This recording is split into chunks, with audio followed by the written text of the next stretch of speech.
How's it going, everyone? I know I'm a bit of a broken record when it comes to vehement rage towards Ubisoft, but you know what? I'm gonna continue doing it, and it seems like a lot of people are finding enjoyment out of it, and also I feel like this is stuff that is very much worthwhile to talk about, and it's very much an area of gaming that people are a little bit pessimistic about, and rightfully so. Digital ownership of video games, and Ubisoft in general just monetizing the F out of their games. Like, we have to bring as much attention to it as we possibly can, because we can't let this continue. It probably will continue, but damn it, I'm gonna do everything in my power to try to make people aware of it, so let's talk about it. There's been a lot of discussion about The Crew, and The Crew being a game that people spent $60 for, and it being a game that, hey, some people spend even more than $60 on. You know what Ubisoft does, and they've been doing this going back to The Crew's initial release back in 2014. Has it gotten more egregious with the microtransactions? Has it gotten more egregious with the deluxe editions, ultimate editions, now roaring as high as $130, and even on top of that, you're gonna have microtransactions for single-player games and so on and so forth? Yes, you damn right it has. However, this has been happening for damn near a decade at this point with Ubisoft and all of their nonsense, and The Crew is a game that people paid a premium price for. It is a game that you would think should have an offline mode, because it's a game that theoretically you should be able to play it offline, you should still be able to explore the world offline. That is not the case.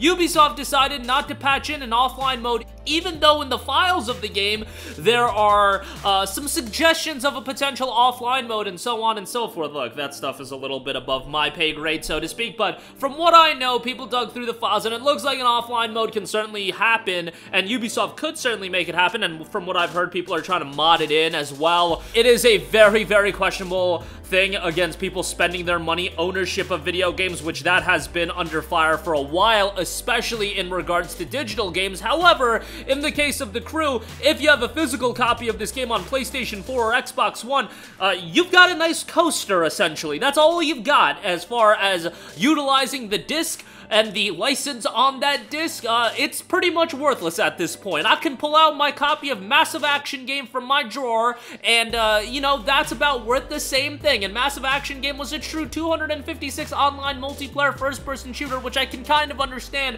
why that game is shut down, especially in a world where PlayStation and Sony is too lazy to implement PlayStation 3 backwards compatibility. There's really no way to preserve a game like that unless Sony would decide to implement backwards compatibility, because I guarantee you, if that game if Sony had backwards compatibility to MAG, and I should say the PlayStation 3 in general, there would still be a squad of people on MAG. I'm confident in saying that, but that's rather here nor there. However, let's talk about Crew, because now, just a few weeks after the game got shut down, The Crew is reportedly being revoked from Ubisoft Connect accounts, as noted on the Accursed Farms Twitter account. I'm getting reports that people are having The Crew revoked on people's accounts on Ubisoft Connect. I'm not sure that even matters since they made it inoperable, but anyway, but many in Europe seem to think this is illegal. Maybe doesn't change our plans either way. We can only help. I mean, at the end of the day, the game could be shut down, but to go above and beyond to be like, yeah, this game is not,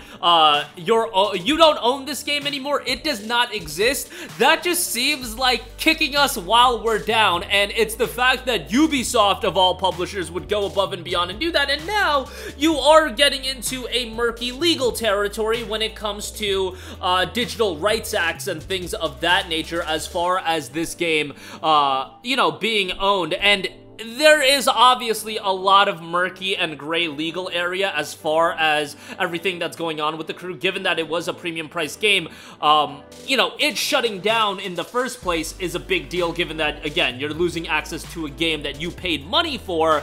It being revoked, it doesn't sound that crazy, but now you're pushing the envelope one step further in terms of literally just taking away ownership of the game. If the game was still downloadable in a sense, maybe you can finagle your way into modding the game or something like that. I don't know. I don't know as far as what you could do. I actually have a copy of The Crew on Steam, and I am still able to install the game onto Steam. Obviously, I'm installing something that's absolutely worthless at this stage of the game, so it doesn't really matter, but Ubisoft taking the crew away from buyers now deprives you of the game files as well, which you should have access to the game files. At least I would think. I don't know entirely how the legal system works for anything like this, but it sounds a little bit crazy to me that this is all going on, and it's insult to injury when it's coming from a publisher like Ubisoft. The crew has been the most notable instance of a game getting pulled. Look, we've seen, and I've mentioned it over and over again, games get pulled from Steam and digital storefronts all the time. Usually, it's because of licensing issues, and you want to know what series of games and what genre of games have a lot of licensing issues? Racing games. Racing games because of the car models. Racing games because of the soundtracks they utilize. Generally speaking, racing games are some of the first games to go. Look at the Forza Horizon series. A lot of the older Forza Horizon games are not available on the Xbox store, and, you know, in the future, it's very possible that a Forza Horizon 4 or Forza Horizon 5 could get pulled, let's say a decade from now, from the Steam store. I hope that's not the case, and the Xbox store, of course. I hope that's not the case, but that's why Forza Horizon is one of those franchises that I actually make sure to add to my library and own, because they can get pulled at some point. But nevertheless, racing games have always been some of the titles to get pulled. Obviously, when you have licensed IPs like a Transformers, a Deadpool, those games are also possible to get pulled. And it's all determined on what sort of licensing deal you have. You can sign licensing deals for perpetuity to use that content in perpetuity. However, the issue with that is, I would imagine, it's incredibly expensive to go down that route. Like, could you imagine how expensive that would be? That would be pretty damn expensive, but I digress. In the case of Ubisoft, they could have easily patched in an offline mode for the crew, taken the game offline, but no, they decided to shut down the game entirely, and now you just lose complete access to the game, and they're going one step further than that by revoking the files from you if this is true across the board. Again, as far as Steam is concerned, I'm still able to install this game onto Steam as I'm recording this video, but the fact that enough people have faced this issue is just wild to me. And let's just say this is a oversight by Ubisoft or something like that. Ubisoft still, at this point, should be one of those publishers that people absolutely trash. And it's not like they're a publisher that doesn't have a bevy, a ridiculous, an absurd amount of top-level IPs under their umbrella. With Assassin's Creed, Splinter Cell, Beyond Good and Evil 2 is in dev hell, but, you know, that's still a thing. Splinter Cell, so on into Prince of Persia, and I can go on. And I get that they're doing Rogue of Prince of Persia, and hopefully that's good, but, you know, they've got so many top-level IPs that you think that they would be able to create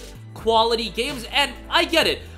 Greed is possible. Greed is gonna be something that everybody experiences in various ways. There's times on this YouTube channel, let's be real, I get a little bit greedy with the content I upload, but I feel like we all need to have managed greed. We all need to have some sort of managed level of greed, and I feel like Ubisoft has taken greed and they've gone to the nth degree with it. They've gone so insane with their level of greed that it's just mind-boggling. I'm all for you trying to figure out how to make a little bit more money on your games. Games are expensive. You're a business that needs to be profitable, but when you're doing $130 deluxe editions that has story-based content in it and this gimmicky early access, and the fact that the base $70 game doesn't have all the content and you're locking the game away, on top of that, you're revoking access to games that people paid money for. On top of that, we didn't even talk about it that much, but Star Wars Outlaws is a game that requires internet connection to install. What are we doing here?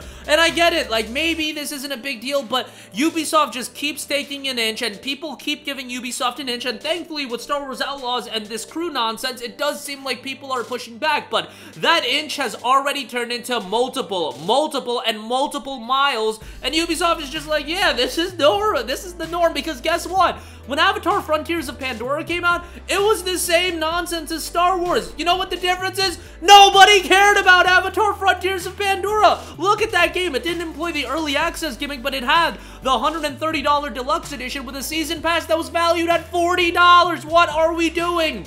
It's just now you have Outlaws, which is a game that I think people had high hopes for and high expectations, and it's gonna be more in the mainstream zeitgeist than Avatar Frontiers of Pandora was. I didn't even hate Avatar Frontiers of Pandora, but the game was super mid, and I just don't think people care about Avatar like that. I don't know, maybe people love Avatar, but I just don't think that's the case. Obviously, Last Airbender, I'm all about that, but Avatar, like the movie series, I just don't know if that's that big of an IP. But nonetheless, that's gonna do it for me. I know I've been rambling quite a bit, and I've been ensuing rage and vehement hatred towards Ubisoft, but I feel like it's warranted in this case, and I have a good relationship with Ubisoft. I've been a part of a lot of their playtests, I've been a part of a lot of content, and we have, I would say, a pretty good rapport. But if me making videos about truth you know, erodes that rapport, if it completely destroys that rapport that I have with Ubisoft, I don't care, because this stuff is nonsense, and I'm gonna continue calling out nonsense like this. But that'll do it for me. As always, guys, let me know your thoughts in the comment section down below. I know we've been down the Ubisoft rabbit hole for quite a while now, but